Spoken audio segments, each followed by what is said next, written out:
Hello friends, আসসালামু আলাইকুম। কেমন আছো সবাই? তো দেখো চলে আসলাম নতুন আরও একটা ভিডিও নিয়ে।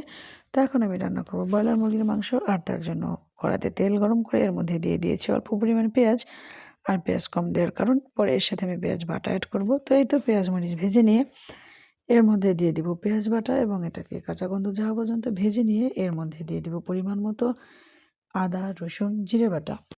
তারপর এই মশলাটাকে পানি না দিয়েই আমি সুন্দর মতো বেশ কিছুক্ষণ সময় ধরে কষে নেব, কারণ তরকারির স্বাদ ডিপেন্ড করে মশলা কষানোর উপরে। তো এই তো মশলা কষানো হয়ে গেলে এর মধ্যে আমি দিয়ে দিব হলুদ মরিচ এবং ধনিয়া গুঁড়ো এবং তারপরে নেড়ে চেড়ে এর মধ্যে দিয়ে দিব আগে থেকে কেটে ধুয়ে রাখা মুরগির মাংস এবং এটা মশলার সাথে সুন্দর মতো মিশিয়ে নিয়ে ঢাকা দিয়ে আমি বেশ কিছুক্ষণ সময় নিয়ে 2-3 বার করে ঢাকা দিয়ে দিয়ে সুন্দর মতো আমি মাংসটাকে কষে নেব। তো দেখো আমার মাংসটা কষানো হয়ে গিয়েছে।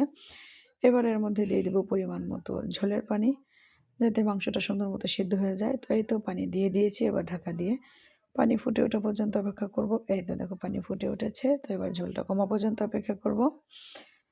তো এই তো দেখো ঝোলটা কমে গিয়েছে, আমার মাংস রান্নাটা হয়ে গিয়েছে। তো কেমন হয়েছে আমার রান্নাটা প্লিজ কমেন্টের সময় জানিও। দেখো কালারটাও কিন্তু জোশ হয়েছে। টাটা।